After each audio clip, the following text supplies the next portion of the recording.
नमस्कार दोस्तों, स्वागत है आपका अपने चैनल स्टडी कल्चर में। और बिहार एसएससी जो इंटर लेवल का जो ये एग्ज़ाम होने वाला है, जिसमें 10 टोटल जो 11,098 पद हैं, अब ये पद बढ़ के 12,000 हो गया है टोटल, याद रखिएगा। तो इसका जो प्रैक्टिस सेट है वो तीसरा नंबर में लाने जा रहा हूँ दोस्तों, तो इसमें अच्छे से ध्यान दीजिएगा। और हाँ, अब पहले सीट जो था वो 11,098 था, लेकिन अब टोटल सीट 12,000 कुछ हो गया है, तो सीट बढ़ी है दोस्तों। तो एक सीट पक्का करने के लिए ये सेट है, रोज़ आप एक देखिए, तो इसमें जितने भी क्वेश्चन है रिपीटेड हैं दोस्तों, और आपको पता चल जाएगा कि कितना मैंने सैचुरेटेड क्वेश्चन को लिया है। तो चलिए शुरू करते हैं। पहला है, निम्नलिखित में से कौन सा सहायक संधि की विशेषता नहीं है।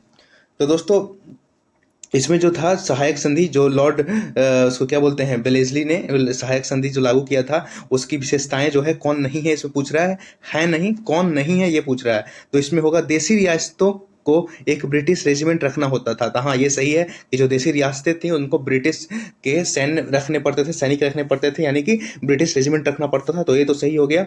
बी है, देशी रियासतों की आंतरिक शासन कंपनी के अधीन होती थी। तो नहीं दोस्तों, जो आंतरिक शासन थी उसमें दखल अंदाजी ये नहीं करते थे। हालांकि ये बात की बात है, लेकिन दखल अंदाजी करते ही थे, लेकिन सहायक संधि के विषय में जो ये है ये गलत है, यानी कि देशी रियासतों के आंतरिक मामलों में कंपनी दखल नहीं देती थी, और देशी रियासतों की विदेशी नीति कंपनी के अधीन होती थी। हाँ, तो याद रखिएगा, जो सहायक संधि जब कोई राज करता था तो उसकी जो देशी रियासतों की जो विदेशी नीति होती थी वो कंपनी के अधीन होती थी, और कंपनी की सेना का खर्च रियासत उठाती थी। तो ए, सी और डी सही है, लेकिन जो बी है वो गलत है, याद रखिएगा। तो इसका आंसर हो जाएगा ऑप्शन बी।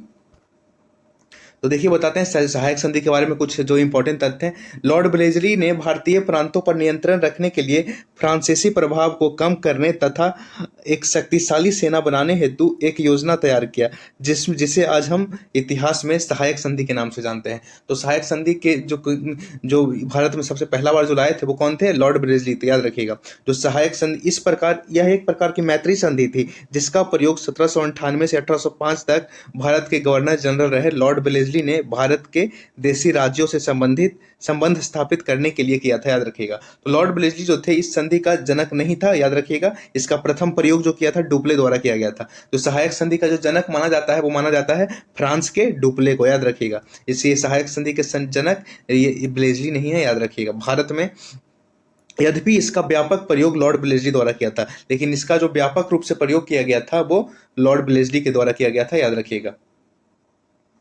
सहायक संधि स्वीकारने वाले राज जान लेते हैं। तो सबसे पहले जो सहायक संधि स्वीकार करने वाला राज था वो था हैदराबाद, जो 1798 में भारत के सहायक संधि को स्वीकारने वाला पहला शासक बना था। फिर मैसूर ने स्वीकारा था हैदराबाद के बाद 1799 में। फिर तंजौर ने अक्टूबर 1799 में ही सहायक संधि को स्वीकारा था। फिर अवध ने नवंबर 1801 में। फिर पेशवा ने दिसंबर 1802 में। फिर बराड के भोसले ने दिसंबर 1803 में। और फिर सिंधिया ने फरवरी 1804 में, याद रखिएगा। तो टोटल 6-7 जो थे राज थे वो सहायक संधि के थ्रू ये अंग्रेजी के प्रभाव में आ गए थे, याद रखिएगा। तो पहला जो हैदराबाद था और आखिरी सिंधिया था। निम्न में से किन समाचार पत्र पर वर्नाकुलर प्रेस एक्ट के तहत कार्यवाही की गई थी, बताइए। तो दोस्तों जो इसका आंसर हो जाएगा वो हो जाएगा आंसर बी, याद रखिएगा। तो भारत मिहिर एक ऐसा समाचार पत्र था जो क्या बोलते हैं, वर्नाकुलर प्रेस एक्ट के तहत इसके ऊपर कार्रवाई की गई थी। तो इसका ऑप्शन क्या हो जाएगा? ऑप्शन बी हो जाएगा, याद रखिएगा। अब जानते हैं वर्नाकुलर प्रेस एक्ट क्या था। तो 1878 का जो वर्नाकुलर प्रेस एक्ट था वो 1882 ईस्वी में लॉर्ड रिपन ने रद्द कर दिया था। इसको जो वर्नाकुलर प्रेस एक्ट था, जो कि जितने भी प्रेस थे और पत्रिका थे उन पे जो पाबंदी लगाई गई थी वो 1882 में लॉर्ड रिपन के द्वारा रद्द कर दी गई थी, याद रखिएगा। Vernacular press act Lord Lytton के काल में आया था, याद रखिएगा। इसको जो लाया था वर्नाकुलर प्रेस एक्ट को वो लॉर्ड लिट्टन लाया था, लेकिन इसको खत्म किसने किया था? इसको खत्म किया था लॉर्ड रिपन ने। लाया था कौन? लिट्टन। खत्म किसने किया? रिपन ने, याद रखिएगा। तो ये जो 1876 से 1880 में पारित हुआ था, याद रखिएगा। और जो वर्नाकुलर प्रेस एक्ट था इसके तहत देखिए कौन कौन प्रकाश के खिलाफ, कौन कौन पत्रिका के खिलाफ या जो प्रकाशन था उसके खिलाफ या समाचार पत्र के खिलाफ जो कार्यवाही हुई वो थी सोम प्रकाश के खिलाफ हुई थी, भारत मिहिर के खिलाफ, ढाका प्रकाश और समाचार के खिलाफ कार्यवाही की गई थी, याद रखिएगा। ये तो टोटल 4 थे, याद रखिएगा, जिनके वर्नाकुलर प्रेस एक्ट के तहत इन चारों पे कार्यवाही की गई थी, याद रखिएगा। इंडिपेंडेंस नामक समाचार पत्र किनके द्वारा प्रकाशित या संपादित किया गया? तो जो इंडिपेंडेंस नामक जो समाचार पत्र था वो याद रखिएगा मोतीलाल नेहरू के द्वारा क्या किया गया था, प्रकाशित या संपादित किया गया था। तो इसका क्या हो जाएगा, ऑप्शन 3, क्वेश्चन 3 का जो आंसर हो जाएगा वो ऑप्शन बी हो जाएगा। इंडिपेंडेंट नामक जो समाचार पत्र था वो मोतीलाल नेहरू द्वारा प्रकाशित या संपादित किया गया था, याद रखिएगा। तो क्वेश्चन 3 का आंसर बी हो जाएगा। बाल हत्या प्रथा किस प्रेसिडेंसी में अधिक थी? तो जो बाल हत्या की जो प्रथा थी वो सबसे ज्यादा थी बंगाल में, याद रखिएगा। तो ऑप्शन 4 का जो आंसर हो जाएगा वो ऑप्शन सी हो जाएगा, याद रखिएगा। जो ब्रिटिश शासन में कन्या वध पर प्रतिबंध लगाया गया था। देखिए जैसा कि पहले जानते हैं, पहले पुराने जमाने में क्या होता था, कन्या वध, कन्या को और मतलब जो होता था तो उन्हें बोझ टाइप का माना जाता था, इसलिए उनके जो कन्या को था भ्रूण में ही हत्या कर दिया जाता था। तो इसी के तहत कन्या भ्रूण हत्या निवारण अधिनियम 1870 का 8वां अधिनियम द्वारा ब्रिटिश भारत में पारित एक विधायी अधिनियम था, जिसका उद्देश्य कन्या या शिशुओं की हत्याओं पर रोक लगाना था। तो याद रखिएगा जो बाल हत्या का रोक लगाना था वो 1870 में हुआ था, याद रखिएगा। और सबसे ज्यादा जो भ्रूण हत्या होता था या बाल हत्या किस प्रेसिडेंसी में होता था, तो वो बंगाल में होता था। तो इसका ऑप्शन क्या हो जाएगा, 4 का ऑप्शन सी हो जाएगा। रेशमी रुमाल षड्यंत्र के किससे संबंधित है? ये जो रेशमी रुमाल षड्यंत्र के जो किस्से शामिल हैं वो है दोस्तों, याद रखिएगा, ऑप्शन हो जाएगा इसका बी, मौलवी उबैदुल्ला से। तो इसका जो षड्यंत्र किससे संबंधित है, मौलवी उबैदुल्ला से, याद रखिएगा। तो क्वेश्चन 5 का जो आंसर हो जाएगा ऑप्शन बी हो जाएगा। अब जानते हैं रेशमी रुमाल आंदोलन क्या था। तो रेशमी रुमाल जो आंदोलन था वो देवबंद नेताओं द्वारा 1913 से 1920 के मध्य आयोजित किया गया था, याद रखिएगा। इस आंदोलन का उद्देश्य भारत में ऑटोमन टर्की, जर्मनी और अफगानिस्तान की सहायता से ब्रिटेन के आधिपत्य से मुक्ति दिलाना। तो इसका जो उद्देश्य था इस आंदोलन का कि भारत को ऑटोमैन टर्की और जो जर्मन और अफगानिस्तान की तीनों की सहायता से लेकर के जो ब्रिटेन का जो आधिपत्य है, जो कब्जा है, उससे मुक्त कराना इसका उद्देश्य था। इस षड्यंत्र का जो पर्दाफाश किया था पंजाब के सीआईडी द्वारा उस समय हुआ था। इन्होंने अफगानिस्तान में सक्रिय देवबंदी नेता उबैदुल्ला सिंधी को रेशम के कपड़े पर लिखे गुप्त पत्रों के साथ गिरफ्तार किया, और ये पत्र ईरान में सक्रिय देवबंदी नेता मोहम्मद उल हसन को संबोधित थे, याद रखिएगा। तो इसके तहत से जो पंजाब के सीआईडी थे उन्होंने इन्हें पकड़ लिया और रेशम रुमाल जो आंदोलन था देवबंद नेताओं द्वारा वो समाप्त कर दिया गया। तो रेशम के कपड़े पर लिखे हुए इन गुप्त पत्रों की वजह से इनका नाम रेशमी रुमाल षड्यंत्र या रेशम रुमाल आंदोलन पड़ा, याद रखिएगा। इस प्रश्न में जो मोहम्मदुल हसन उबैदुल्ला सिंधी दोनों विकल्प में थे, लेकिन एक नेट की परीक्षा जारी हुई थी, उस आंसर की में उबैदुल्ला सिंधी और बरकतुल्ला को सही जवाब माना गया है, याद रखिएगा। तो दो अगर कभी कभी आ जाता है क्वेश्चन तो इसमें दो आंसर भी बन सकता है, एक उबैदुल्ला और एक बरकतुल्ला, याद रखिएगा। असहयोग आंदोलन के लिए प्रस्ताव किस कांग्रेस अधिवेशन में पारित किया गया था? तो इसका आंसर हो जाएगा ऑप्शन सी, क्या किसमें, नागपुर अधिवेशन में। तो नागपुर अधिवेशन में क्या हुआ था दोस्तों, असहयोग आंदोलन के लिए प्रस्ताव को पारित किया गया था, याद रखिएगा। तो इसका आंसर हो जाएगा ऑप्शन सी, कांग्रेस अधिवेशन में असहयोग आंदोलन के लिए प्रस्ताव पारित हुआ था नागपुर में। असहयोग आंदोलन जो हुआ था दोस्तों, याद रखिएगा, 1 अगस्त 1920 में औपचारिक रूप से शुरू हुआ था। अब बाद में आंदोलन का प्रस्ताव कांग्रेस के कलकत्ता अधिवेशन में 4 सितंबर 1920 को प्रस्ताव पारित हुआ, याद रखिएगा। ये जो देखिए हम बताते हैं, याद रखिएगा, प्रस्ताव जो था लाया गया था किसमें, ये नागपुर के मतलब अधिवेशन में, याद रखिएगा। लेकिन पारित कब हुआ था असहयोग आंदोलन किसमें, प्रस्ताव जो कलकत्ता अधिवेशन 4 सितंबर 1920 में प्रस्ताव पारित हो गया था, याद रखिएगा। तो असहयोग आंदोलन कब हुआ था दोस्तों, 1 अगस्त 1920 को औपचारिक रूप से हुआ था। तो इसका ऑप्शन क्या हो जाएगा, आंसर हो जाएगा ऑप्शन सी, याद रखिएगा। निम्नलिखित में कौन सी पारिस्थितिकी तंत्र के विषय में सही नहीं है? तो निम्नलिखित में कौन सा जो पारिस्थितिकी तंत्र यानी इकोसिस्टम के बारे में सही नहीं है? तो यह एक बंद तंत्र होता है। तो दोस्तों एक बात बता दें कि कोई भी पारिस्थितिकी है वो बंद तंत्र नहीं होती है। इसकी देखिए ऑप्शन ए हो जाएगा, गलत हो जाएगा, याद रखिएगा। तो इसका ऑप्शन ए सही होगा, लेकिन ये जो है पारिस्थितिकी तंत्र के बारे में गलत है। देखिए पारिस्थितिकी तंत्र के बारे में इसकी अपनी उत्पादकता होती है। कोई भी जो पारिस्थितिकी तंत्र है उसकी खुद की उत्पादकता होती है। जैसे देख लीजिए जल चक्र, वो इवापोरेशन होता है, फिर बारिश चलता है, फिर वो इवापोरेट होकर के वो पानी बनता है। तो क्या होता है, किसी भी पारिस्थितिकी की खुद अपनी उत्पादकता होती है। यह एक प्राकृतिक संसाधन तंत्र होता है। कोई भी परिस्थितिकी है जो प्राकृतिक संसाधन तंत्र होता है, जैसे कि घास का उग जाना, पानी पड़ना, फिर बांस बनना, बर्फ, ये सब क्या है, एक प्राकृतिक संसाधन के तंत्र होता है। यह एक कार्यशील इकाई होती है। यह जो होती है पारिस्थितिकी तंत्र कार्यशील इकाई होती है, यह निरंतर कार्य करते रहती है, याद रखिएगा। तो इसका ऑप्शन 7 का जो ऑप्शन ए हो जाएगा वो हो जाएगा आंसर हो जाएगा इसका, याद रखिएगा। देखिए, सभी जीव, पेड़ पौधे और सूक्ष्म जीव जितने भी हैं सब किसमें आते हैं, हमारे पारिस्थितिकी में आते हैं, याद रखिएगा, जो कि संतुलन बना के रखते हैं दोस्तों, याद रखिएगा। ये जो है बता दीजिएगा, ये अगर आपको पढ़ना होगा पारिस्थितिकी के बारे में, इंपॉर्टेंट पॉइंट मैंने डाल दिया है, तो आप इसमें देख लीजिएगा कि पारिस्थितिकी में क्या क्या आते हैं। जैविक घटक आते हैं, अजैविक घटक आते हैं। अब आते हैं क्वेश्चन नंबर 8 पे। निम्नलिखित में कौन प्रसिद्ध जैविक हॉटस्पॉट है? तो दोस्तों देखिए, ऐसे तो सुंदरबन और लद्दाख, सुंदरबन और पश्चिमी घाट दोनों जैविक हॉटस्पॉट हैं, लेकिन यहाँ पे जो प्रसिद्ध रूप से है दोस्तों वो याद रखिएगा, ऑप्शन 8 का आंसर हो जाएगा ऑप्शन डी, याद रखिएगा। क्या हो जाएगा, ऑप्शन डी। तो जो सबसे जो प्रसिद्ध जैविक हॉटस्पॉट है वो क्या है दोस्तों, वो पश्चिमी घाट है। तो 8 का आंसर क्या हो जाएगा, डी हो जाएगा।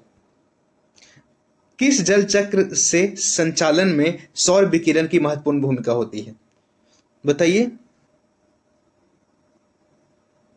तो जल चक्र की, याद रखिएगा। सब जानते हैं कि किसी चक्र के संचालन में सौर की जो मूल भूमिका होती है, सौर ऊर्जा से क्या होता है, कोई भी पानी जो है वो इवापोरेट होता है, और जल चक्र जो चलता है वो सौर विकिरण के कारण ही चलता है। तो इसका ऑप्शन 9 का जो आंसर हो जाएगा वो बी हो जाएगा। भारत के किस क्षेत्र में सर्वाधिक दैनिक तापांतर पाया जाता है? तो ये होगा पूर्वी घाट, याद रखिएगा। जो पूर्वी घाट है उसमें सर्वाधिक तापांतर पाया जाता है, याद रखिएगा। पूर्वी घाट में कौन कौन से स्टेट आ जाते हैं दोस्तों, देखिए, पूर्वी घाट में उड़ीसा आ जाता है, आंध्र प्रदेश आ जाता है, हमारा क्या बोलते हैं, तमिलनाडु आ जाता है। ये सब जो है किस में आता है, पूर्वी घाट में आ जाता है। तो कहते हैं कि ये सर्वाधिक जो तापांतर होता पाया जाता है वो कहाँ पाया जाता है, तो पूर्वी घाट में। तो 10 का जो ऑप्शन आंसर हो जाएगा वो ए हो जाएगा, याद रखिएगा। चलिए अब आते हैं प्रश्न नंबर 11 लगता है वो दोस्तों, लगता है छूट गया 11 नंबर, इसके लिए मैं माफ़ी चाहूँगा आपसे।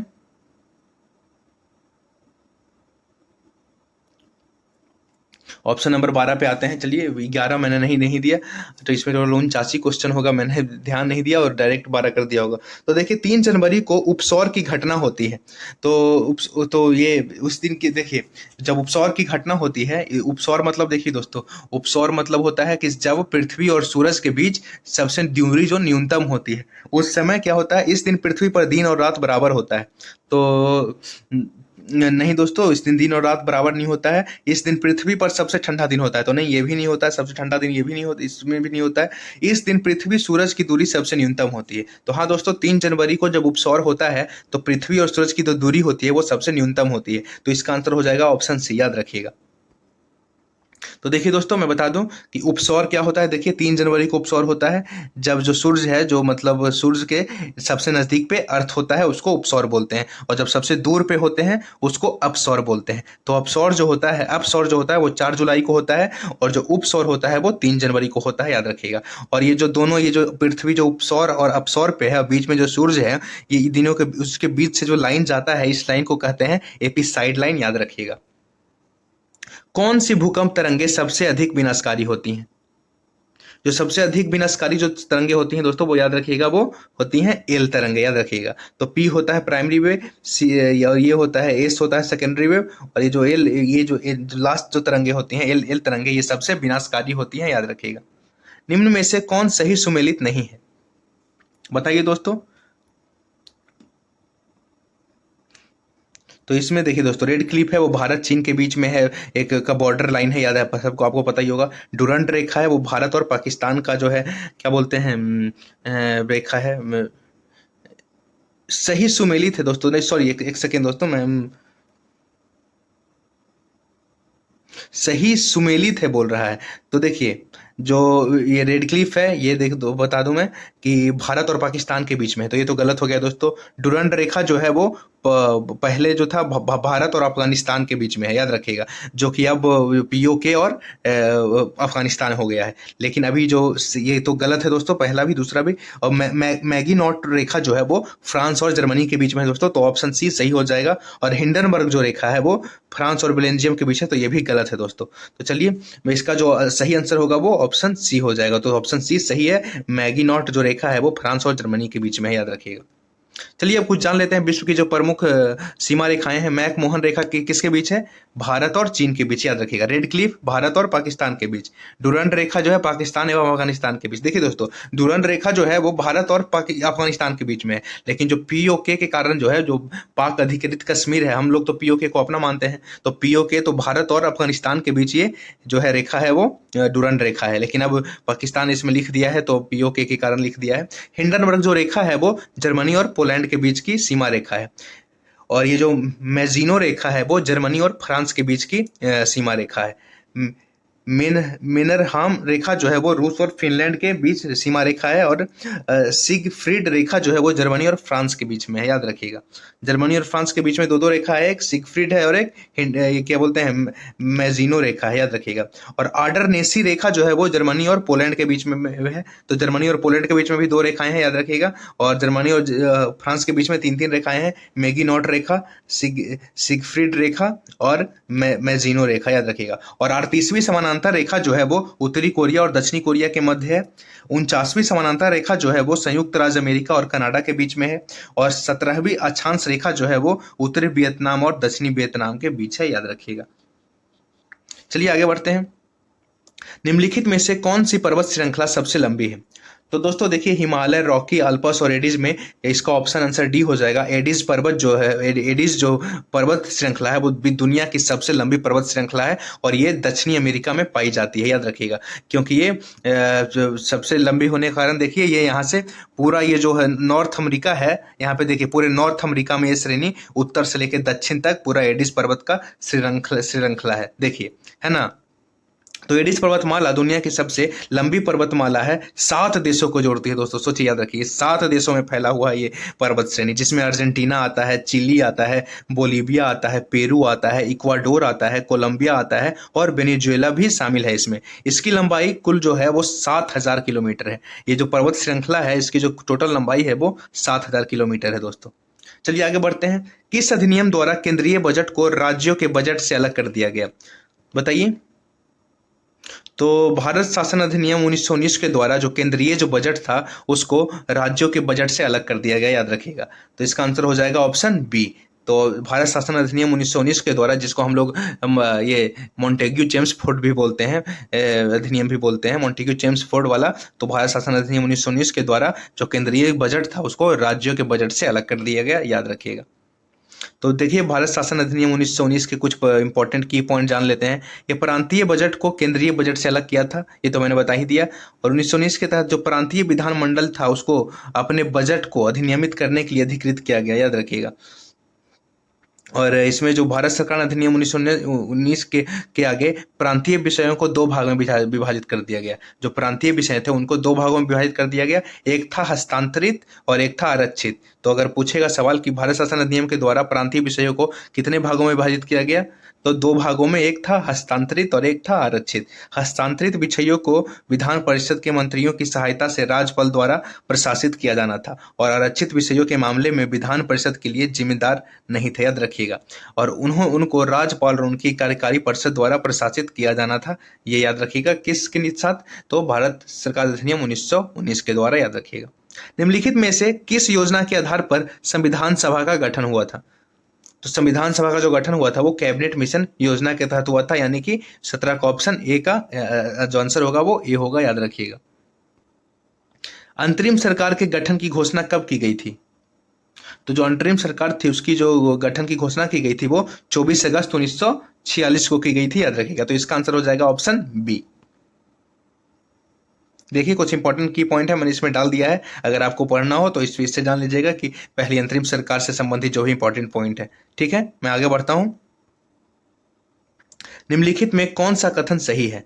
जब राज्य में राष्ट्रपति शासन लागू हो तो संसद को संबंधित राज्य के लिए राज्य सूची पर कानून बनाने की शक्ति प्राप्त होती है। तो हाँ, ये तो ऑप्शन सही है दोस्तों।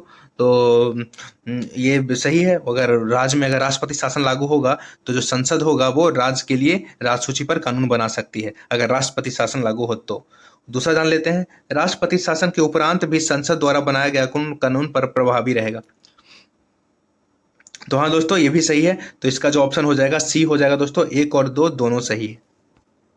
अनुच्छेद 54 का संबंध निम्नलिखित में से किससे है? तो इसका आंसर हो जाएगा राष्ट्रपति के निर्वाचन से। तो राष्ट्रपति का जो निर्वाचन से जो संबंधित अनुच्छेद है वो है अनुच्छेद 54, याद रखिएगा। तो ऑप्शन बी का जो आंसर हो जाएगा वो ऑप्शन ए हो जाएगा, याद रखिएगा। देखिए, राष्ट्रपति से जो संबंधित जो अनुच्छेद है वो एक ट्रिक मैंने इसमें डाला है कि पकानी कोका द्वयोदशम। इसमें देखिए, पद से हो जाएगा पद 52 में, का से कार्यपालिका का प्रधान, और नी से निर्वाचन, फिर कोटा रीति, कार्यकाल, दोबारा नियुक्ति, योग्यता, दशाएं, शर्तें और शपथ और महाभियोग, ये जो है राष्ट्रपति से संबंधित है। और उपराष्ट्रपति से संबंधित भी मैंने डाल दिया है दोस्तों। तो इसको अगर आप लिखना चाहें, नोट करना चाहें तो आप नोट कर सकते हैं। तो मैंने अभी बताया कि निर्वाचन से संबंधित जो अनुच्छेद है वो अनुच्छेद क्या है? 54 है, याद रखिएगा। निम्न कथनों में से कौन गलत है? पहला है, राज्य लोक सेवा आयोग के सदस्यों को अध्यक्ष की नियुक्ति राज्यपाल द्वारा की जाती है। हाँ दोस्तों, जो राज्य लोक सेवा आयोग होता है वो उसके जो अध्यक्ष की जो नियुक्ति करते हैं वो राज्यपाल करते हैं। तो ये सही है दोस्तों। राज्य लोक सेवा आयोग के अध्यक्ष या सदस्य कार्यकाल के बाद पुनः नियुक्त नहीं किए जा सकते। तो हाँ दोस्तों, ये भी सही है कि राज्य लोक सेवा आयोग के जो अध्यक्ष हैं वो कार्यकाल के बाद दोबारा नियुक्त नहीं किए जा सकते। तो ऑप्शन बी भी सही है। तो राज्य लोक सेवा आयोग के अध्यक्ष या सदस्यों के वेतन भत्ता राज्य संचित निधि से दिया जाता है, जबकि पेंशन भारत के संचित निधि से दिया जाता है। तो ये गलत है दोस्तों, इसका ऑप्शन सी गलत हो जाएगा। तो 21 का जो आंसर हो जाएगा ऑप्शन सी हो जाएगा, याद रखिएगा। राज्य लोक सेवा आयोग के अध्यक्ष और सदस्यों की नियुक्ति करने का अधिकार राज्यपाल के पास है, जबकि हटाने का राष्ट्रपति के पास है, याद रखिएगा। वित्त आयोग के संबंध में निम्नलिखित कथनों पर विचार कीजिए।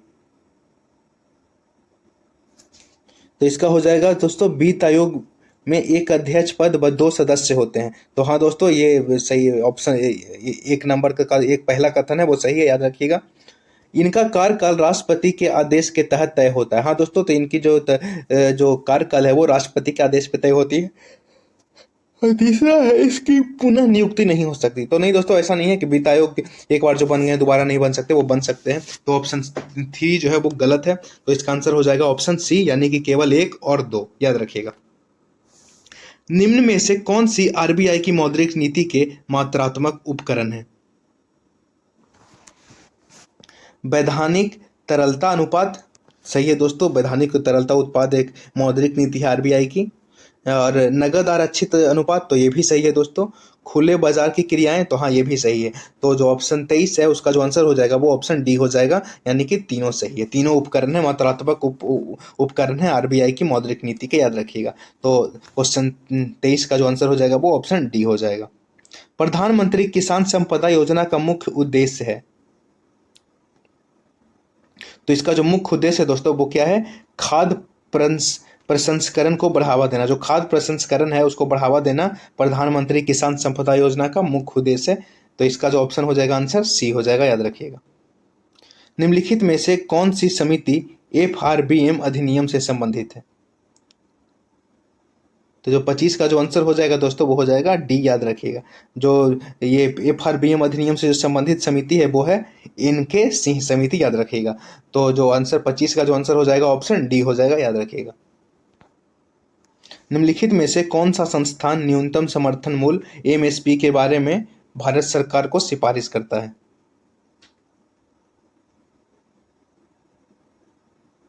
तो इसका आंसर हो जाएगा ऑप्शन सी, याद रखिएगा।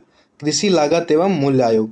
जो कृषि लागत और जो एवं मूल्य आयोग है वही एमएसपी पर सिफारिश करता है और न्यूनतम समर्थन मूल्य पे भारत सरकार को सिफारिश करता है। कौन? तो कृषि लागत एवं मूल्य आयोग, याद रखिएगा। तो ऑप्शन 26 का जो आंसर हो जाएगा वो सी हो जाएगा।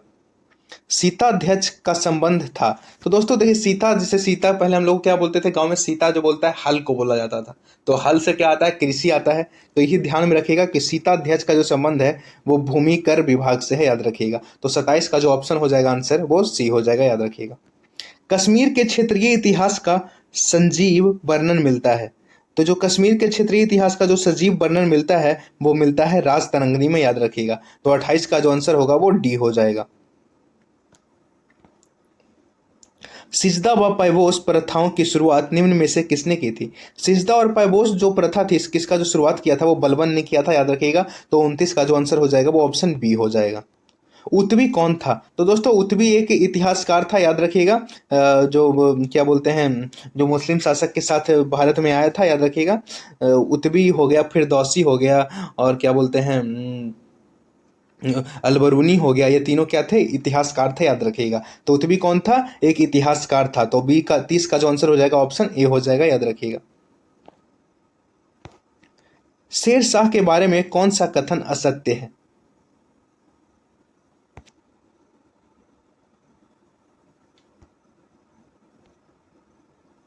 तो शेर शाह के बारे में कौन सा कथन असत्य है? तो इसका देखिए, इससे पहले पहला ऑप्शन देखते हैं। शेर शाह ने बिलग्राम युद्ध विजय के बाद द्वितीय अफगान राज की स्थापना दिल्ली पर की। तो हाँ दोस्तों, बिलग्राम युद्ध के बाद ये जो था शेर शाह था वो द्वितीय अफगान राज की स्थापना दिल्ली पर की थी, याद रखिएगा। शेर शाह ने उपज का 1/3 भाग कर के रूप में निर्धारित किया। तो शेर शाह ने जो उपज थी उसका 1/3 भाग जो था कर के रूप में निर्धारित किया था, याद रखिएगा। शेर शाह का मकबरा दिल्ली में है नहीं दोस्तों, तो शेर शाह का जो मकबरा है वो, याद रखिएगा, सासाराम में है, याद रखिएगा। तो ऑप्शन सी है वो असत्य है, यानी कि इसका जो आंसर हो जाएगा ऑप्शन सी हो जाएगा। और शेर शाह द्वारा भूमि की जो पैमाई सेतु जो थी विधि थी वो थी सन की डंडी सिकंदरी गज को प्रयोग किया था, किसके लिए, भूमि माप के लिए। तो इस 31 का जो आंसर हो जाएगा वो ऑप्शन सी हो जाएगा। किस प्रसिद्ध शासक के द्वारा अमुक्त माल्यद लिखी गई? जो अमुक्त माल्यद था वो किस शासक के द्वारा लिखी गई दोस्तों? तो इसका आंसर हो जाएगा ऑप्शन सी, जो कृष्ण देव राय के द्वारा क्या लिखा गया था, ये अमुक्त माल्यद। तो इसका आंसर हो जाएगा 32 का ऑप्शन सी। दिल्ली सल्तनत के सभी सुल्तानों में सर्वाधिक समय तक शासन निम्नलिखित में से किसने किया? तो दोस्तों दिल्ली सल्तनत में जो सभी सुल्तानों में सर्वाधिक तक शासन करने वाला जो शासक था वो था बलहोल लोदी। तो 33 का जो आंसर हो जाएगा वो ऑप्शन ए हो जाएगा, याद रखिएगा। निम्नलिखित में से कौन सा पदार्थ केंद्रक में सर्वाधिक मात्रा में पाया जाता है, यानी कि न्यूक्लियस में सबसे अधिक मात्रा में पाया जाता है? तो ये दोस्तों देखिए, जो केंद्रक में सबसे अधिक मात्रा में पाया जाता है वो प्रोटीन होता है। तो 34 का जो आंसर हो जाएगा वो क्या हो जाएगा, ए हो जाएगा, याद रखिएगा, बी हो जाएगा, याद रखिएगा। 34 का आंसर क्या हो जाएगा, बी हो जाएगा। प्रकाश संश्लेषण की प्रकाशित अभिक्रियाएं क्लोरोप्लास्ट में कहाँ संपन्न होती है? तो दोस्तों जो फोटोसिंथेसिस होता है, यानी कि जो प्रकाश संश्लेषण होता है वो जो क्लोरोप्लास्ट जो की अभिक्रिया जो क्लोरोप्लास्ट में जो संपन्न होती है वो क्लोरोप्लास्ट में भी कहाँ संपन्न होती है? जो क्लोरोप्लास्ट के अंदर एक ग्रेना नाम का ये है पार्ट होता है, उसमें ये के प्रकाश संश्लेषण की जो अभिक्रियाएं हैं वो संपन्न होती है। तो 35 का जो आंसर हो जाएगा वो ऑप्शन ए हो जाएगा, याद रखिएगा। हेलोफाइट होता है। तो दोस्तों देखिए बताते हैं हेलोफाइट क्या होता है। इसका आंसर मैं डायरेक्ट बता दूं कि ऑप्शन डी होगा। हेलोफाइट वैसा पौधा होता है जो लवण, यानी कि जो नहीं होता, लवणीय जो मिट्टी होती है ना, जिसमें नमक का मात्रा बहुत ज़्यादा पाया जाता है, वैसी मिट्टी में उगता है। हेलोफाइट ऐसा टाइप का पौधा होता है जो लवणों वाली मिट्टी में उगते हैं। तो इसका जो आंसर हो जाएगा ऑप्शन डी हो जाएगा, याद रखिएगा। निम्नलिखित में से कौन सा टेस्ट एड्स के लिए किया जाता है? तो इसका आंसर हो जाएगा दोस्तों ऑप्शन, देखिए पीसीआर जो है ये गलत हो गया दोस्तों। रीपा है एड्स के लिए किया जाता है, CD4 है ये भी एड्स के लिए किया जाता है, और जो एलिसा है ये भी एड्स के लिए किया जाता है। तो इसका जो आंसर हो जाएगा दोस्तों वो ऑप्शन डी हो जाएगा, याद रखिएगा। 37 का ऑप्शन क्या हो जाएगा, डी हो जाएगा। मतलब एक, नहीं दोस्तों, सॉरी सॉरी सॉरी, इसका जो आंसर हो जाएगा रीपा, रीपा नहीं होता है, इस मैंने यहाँ पे गलत बता दिया। ये रीपा है, ये नहीं होता है। पीसीआर होता है, CD4 होता है, और एलिसा होता है। तो 37 का क्या हो जाएगा, डी हो जाएगा, याद रखिएगा। तो इसका आंसर क्या हो जाएगा, ऑप्शन डी।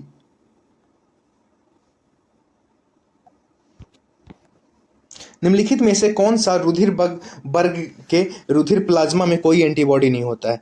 जो ब्लड ग्रुप होता है उसके जो ब्लड प्लाज्मा में जो एंटीबॉडी नहीं होता है, बताइए रुधिर वर्ग के किस में जो एंटीबॉडी नहीं होता है? तो इसका आंसर हो जाएगा दोस्तों क्या, सी, यानी कि जो एबी जो ब्लड ग्रुप होता है उसमें एंटीबॉडी नहीं होता है, सिर्फ एंटीजन होता है, याद रखिएगा।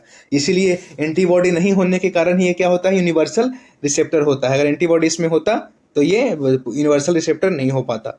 इसलिए इसका जो आंसर हो जाएगा आंसर सी हो जाएगा, यानी कि एबी में एंटीबॉडी नहीं पाया जाता है। ट्रिपल वैक्सीन डीपीटी में कौन सा एक नहीं होता है? तो दोस्तों देखिए, डी मतलब होता है डिप्थीरिया, पी मतलब होता है पिर्टूसिस यानी काली खांसी, और टी मतलब होता है टेटनस। तो इसमें कौन नहीं है, पीलिया। तो 39 का जो आंसर हो जाएगा वो बी हो जाएगा, पीलिया नहीं होता है। अल्फा कण का द्रव्यमान हीलियम के एक अणु के बराबर होता है। इसके आवेश किसके बराबर होते हैं? अल्फा कण जो द्रव्यमान है उसका जो अणु, अल्फा कण द्रव्यमान हीलियम के एक अणु के बराबर होता है, याद रखिएगा। और इसका जो आवेश होता है वो 2 प्रोटॉन के बराबर। जो अल्फा कण है उसका जो आवेश होता है यानी कि चार्ज होता है 2 प्रोटॉन के बराबर होता है। तो 40 का जो आंसर हो जाएगा वो क्या हो जाएगा, ऑप्शन सी हो जाएगा, याद रखिएगा। न्यूटन के किस गति के नियम से बल का व्यंजन प्राप्त हुआ है? तो दोस्तों जो बल या जी फोर्स का जो फॉर्मूला जो हमको मिला है, हम लोग को जो फोर्स का जो ये जैसे कि फोर्स इक्वल टू होता है ना मास इनटू एक्सेलरेशन, यानी कि मतलब तो ये जो यही जो फॉर्मूला है वो किस गति से नियम मिला है? तो ये मिला है द्वितीय गति के द्वितीय नियम से। तो इसका जो 41 का जो आंसर हो जाएगा वो 2 हो जाएगा। न्यूटन के सेकंड लॉ है, जो न्यूटन का जो दूसरा लॉ है, उसी से हमको बल का जो फॉर्मूला जो मिला है, बल का जो व्यंजक मिला है, वो हमें क्या मिला है, किससे? गति के दूसरे नियम से। तो इसका आंसर हो जाएगा 41 का बी हो जाएगा, याद रखिएगा। सिलिकॉन, जर्मेनियम, कार्बन आदि पदार्थों की प्रतिरोधकता ताप बढ़ने पर क्या होती है? तो सिलिकॉन, जर्मेनियम और कार्बन जो है, इस पे अगर ताप बढ़ाएंगे तो क्या होगा, इसका जो प्रतिरोधकता है वो क्या होगी, घटेगी, याद रखिएगा। तो 42 का क्या होगा,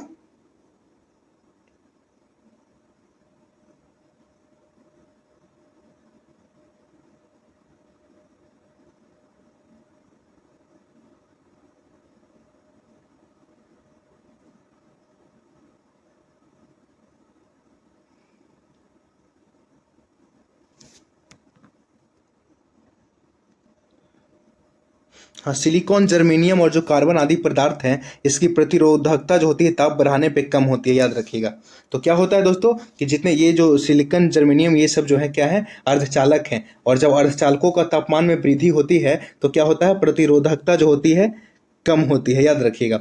और क्या क्यों होती है? क्योंकि चालन के लिए अधिक मुक्त आवेश वाहक इलेक्ट्रॉन या छेद उपलब्ध है। इसीलिए शुद्ध अर्धचालक जो होते हैं जैसे कि कार्बन, सिलिकॉन, जर्मेनियम, विशेष रूप से प्रतिरोध का तापमान गुणांक ऋणात्मक होता है, याद रखिएगा। तो इसका आंसर हो जाएगा ऑप्शन बी। 42 का आंसर क्या हो जाएगा, ऑप्शन बी, याद रखिएगा। निम्नलिखित में से किस तत्व का सर्वाधिक समस्थानिक है, यानी कि आइसोटोप है? तो सबसे ज्यादा जो समस्थानिक होता है वो किसका होता है, पोलोनियम का, याद रखिएगा दोस्तों। तो 43 का जो आंसर हो जाएगा वो ऑप्शन डी हो जाएगा। हाइड्रोजन को जलाने पे क्या बनेगा? अगर हाइड्रोजन को हम जलाएंगे तो क्या बनेगा, पानी बनेगा, याद रखिएगा। तो 44 का जो ऑप्शन हो जाएगा ऑप्शन ए हो जाएगा दोस्तों, याद रखिएगा। ग्रेफीन क्या होता है? तो ग्रेफीन होता है दोस्तों, याद रखिएगा, इसका आंसर हो जाएगा ऑप्शन बी, कार्बन का नैनो प्रतिरूप होता है। कार्बन जो है इसका सबसे छोटा प्रतिरूप होता है, कौन होता है, ग्रेफीन। तो 45 का जो ऑप्शन आंसर हो जाएगा वो बी हो जाएगा, याद रखिएगा। विश्व रक्तदान दिवस कब मनाया जाता है, बताइए? तो विश्व रक्तदान दिवस है वो 14 जून को मनाया जाता है। तो 46 का जो आंसर हो जाएगा वो ऑप्शन डी हो जाएगा। निम्नलिखित को सुमेलित करें। देखिए दोस्तों, यहाँ पे मतलब जगह नहीं मिला तो मैंने क्या किया कि ये आंसर ही डायरेक्ट लिख दिया।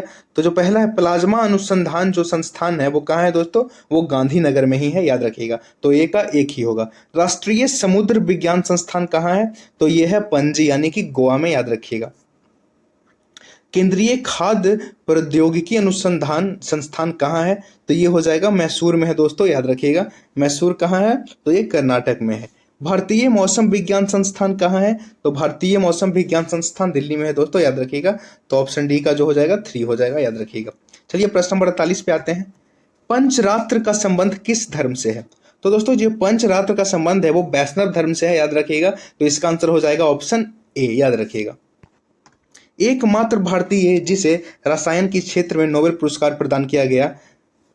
तो दोस्तों एकमात्र रसायन के क्षेत्र में अभी तक एक ही भारतीय को नोबेल पुरस्कार मिला है, और वो कौन थे? तो वो थे वेंकटरमन रामकृष्णन। तो 49 का जो आंसर हो जाएगा वो ए हो जाएगा, याद रखिएगा दोस्तों। और हरगोविंद खुराना को चिकित्सा के लिए मिला था ये नोबेल, याद रखिएगा। और सुब्रमण्यम चंद्रशेखर को चंद्रशेखर सीमा के लिए मिला था, याद रखिएगा। तो दोस्तों लेकिन रसायन में अभी तक मात्र एक ही को मिला है, याद रखिएगा, सिर्फ वेंकटरमन रामकृष्णन को। तो 49 का जो आंसर हो जाएगा ऑप्शन ए हो जाएगा, याद रखिएगा। भारतीय नौसेना की पहली महिला पायलट लेफ्टिनेंट शिवांगी स्वरूप बनी, वह किस राज्य की रहने वाली हैं? तो दोस्तों वो हमारे बिहार की रहने वाली हैं, याद रखिएगा। तो 50 का जो आंसर हो जाएगा वो ऑप्शन ए हो जाएगा, याद रखिएगा। तो इसी के साथ जो है दोस्तों ये बिहार एसएससी का जो तीसरा सेट है वो कंप्लीट होता है। और अब मैं ये कम से कम 70 से 80 सेट लाऊंगा। आपको एग्जाम होते होते कम से कम तो 5 से 6 हज़ार क्वेश्चन आपको मैं करवा दूंगा, ताकि आपको एग्जाम में जीके जीएस से एक भी प्रश्न ना छूटे। बस आप ध्यान से एक एक क्वेश्चन करते जाइएगा। सारा क्वेश्चन दोस्तों मैंने सारा जो बिहार एसएससी का प्रीवियस ईयर क्वेश्चन था उससे उठाया है, दरोगा के क्वेश्चन से उठाया है, बिहार एसएससी की जो हुआ था क्या 2013 वाला जो ये 2018 में या 19 में लिया था वो उससे उठाया। सारा क्वेश्चन मैंने प्रीवियस ईयर से लिया है, और इससे पहले जो बिहार एसएससी का हाल फिलहाल हुआ था मैंने उससे लिया है दोस्तों। तो सारा क्वेश्चन आया हुआ है, और बहुत ही इंपॉर्टेंट क्वेश्चन जो बिहार के सारे एग्जाम या फिर रेलवे के होते हैं सब मैंने मिला के इसमें लिया, ताकि आपका कोई भी क्वेश्चन छूटे ना। और आपको ये वीडियो अच्छा लगे तो please like share and subscribe करें दोस्तों, और प्लीज ये टेस्ट में बने रहें ताकि आपका एग्जाम का तैयारी अच्छे से हो सके। धन्यवाद दोस्तों।